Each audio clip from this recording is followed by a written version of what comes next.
ঘুরে বেড়াচ্ছে। ভেতরেই তাক কত নড়ছে।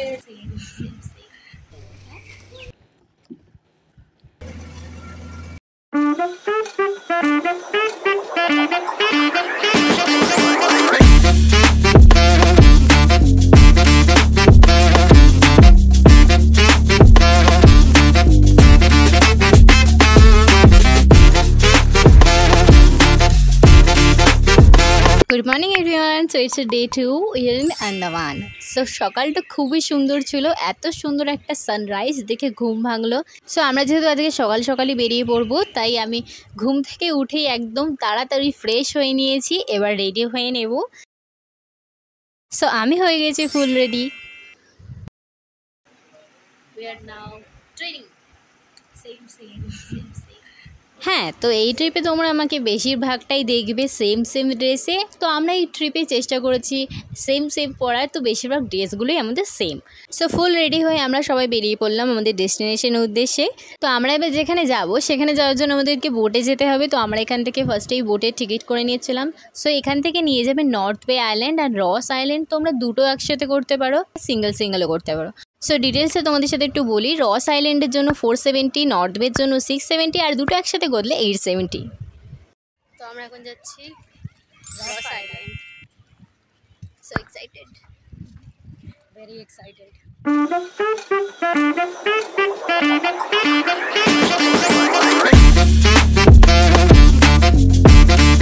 সো আমরা যাচ্ছি এবার রস আইল্যান্ডে। সো আমরা যেহেতু বোটে যাচ্ছি, আমাদেরকে ফুল লাইফ জ্যাকেট পরিয়ে নেওয়া হয়েছিল। সো আমরা এবার উঠে যাচ্ছি আমাদের বোটে।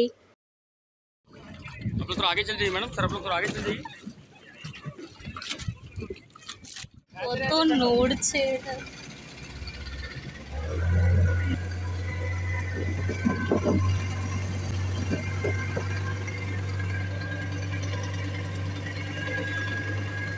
রস আইল্যান্ডের ডিস্টেন্সটা একদমই তেমন বেশি না, জাস্ট 15 থেকে 20 মিনিটই লাগবে বোটে। তো বোটে আমরা ছিলাম 12 জন মতো। আমি তো বোটে বসে এই সমুদ্রের ঢেউগুলোই দেখছিলাম। এতটা জলটা নীল যে দেখতে কতটা সুন্দর লাগছিল। সো দেখতেই 15 মিনিটের মধ্যে আমরা চলে এলাম রস আইল্যান্ডে। আর এখানকার ভিউ তো আরও বেশি সুন্দর। এখানে আসার সাথেই তো দেখতে পেয়ে গেলাম হরিণগুলো নিজের ইচ্ছাতে ওপেনলি ঘুরে বেড়াচ্ছে। তো ওদের সাথে কটা ছবিও তুলে নিয়েছিলাম। এখানে হরিণ ওপেন ঘুরে বেড়াচ্ছে। প্রথমে আমরা একটু হেঁটেই দেখছি।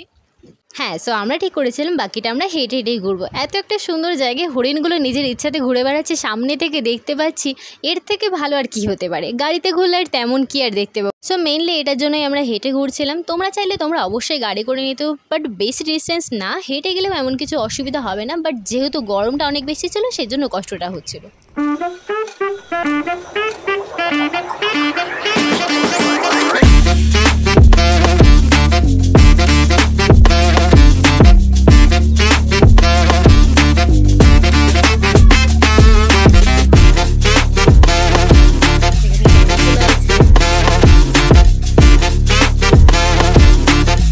এতগুলো হরিণ দেখে এবার তো আমরা চলে গেলাম সিঁড়ি দিয়ে নিচে লাইট হাউস দেখার জন্য। হ্যাঁ, লাইট হাউস বল, উপরে কতটা সিঁড়ি ঝরে দিয়েছে না।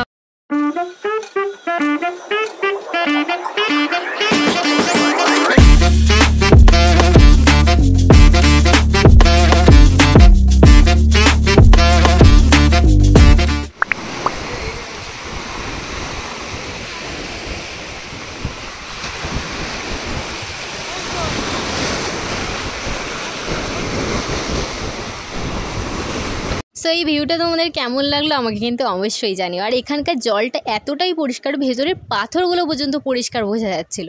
সো এতগুলো সিঁড়ি দিয়ে নিচে নামতে তো ভীষণই কষ্ট হচ্ছিল, কিন্তু এতগুলো সিঁড়ি দিয়ে নিচে নেমে যখন এত সুন্দর একটা ভিউ পেয়েছিলাম না, তো সব কিছুই ওর্থ ইট মনে হচ্ছিল। সো আমরা লাইট হাউসটা দেখে এবার ওপরে চলে এলাম। আর একটা কুলফি খেতে এবার আমরা এখান থেকে বেরিয়ে যাব, কারণ আমাদের 1.5 ঘন্টা হয়ে গিয়েছে। তো তার সময় একটা হরিণের ঝাঁকের সাথে দেখা হলো, আর একটা ময়ূরকেও আমরা দেখেছিলাম।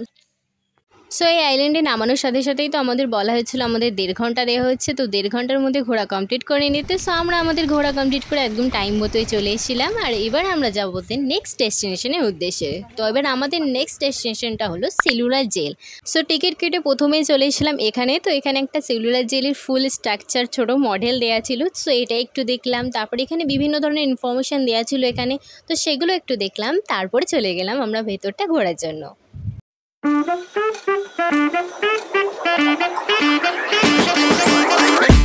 ভেতরেই থাক।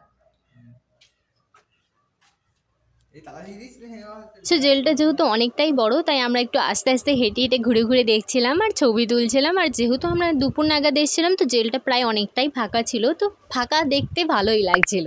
সো তারপরে চলে এসেছিলাম একদম টপে, আর টপের থেকে এর ভিউটা তো জাস্ট দারুণই ছিল।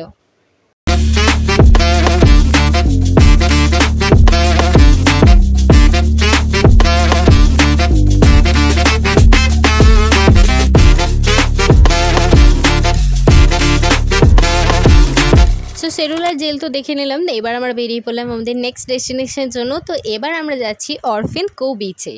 সো ওয়েদারটা তো খুবই সুন্দর ছিল, আর এখানে এসে দেখলাম এখানে বিভিন্ন ধরনের রাইড করানো হচ্ছে।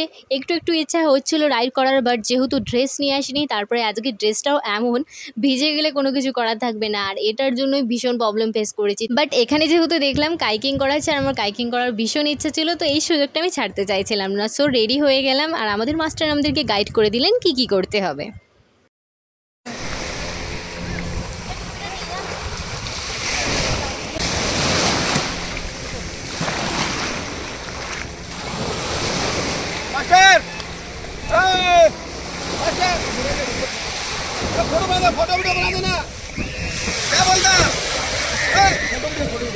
সো আমাদের কাইকিং করানো শুরু করা হলো, আর আমরা প্রায় অনেকটাই চলে এসেছিলাম। আর এখানে ঢেউটা প্রচণ্ডই হচ্ছিল। প্রথমত আমার ভয় লাগছিলো ভীষণই, কারণ কোনোদিন করিনি, ফার্স্ট টাইম দুজন মিলে করছি। আর সবথেকে সারপ্রাইজিং ব্যাপার, আমি নিজেই সাঁতার কাটতে পারি না, সো খুবই ভয় লাগছিলো। Left left both side. But টেনশনে তেমন কিছুই ছিল না, মাস্টার আমাদের সাথে ছিলেন, আমাদেরকে টোটালি গাইড করে দিচ্ছিলেন। তো তোমাদের সাথে কিছু কিছু ক্লিপগুলোই শেয়ার করে দিলাম, আর যেহেতু তোমাদের সাথে শেয়ার করলে আমার নিজেরও স্মৃতি হয়ে থেকে যাবে। ও তো তোমাদের সাথে ডিটেলসগুলো শেয়ার করে দিই। তো আমরা দুজন মিলে কাইকিং করেছিলাম, আমাদের চার্জ করেছিল 1200, আর আমরা যেহেতু ভিডিও করেছিলাম তার জন্য এক্সট্রা 500 চার্জ করেছিল।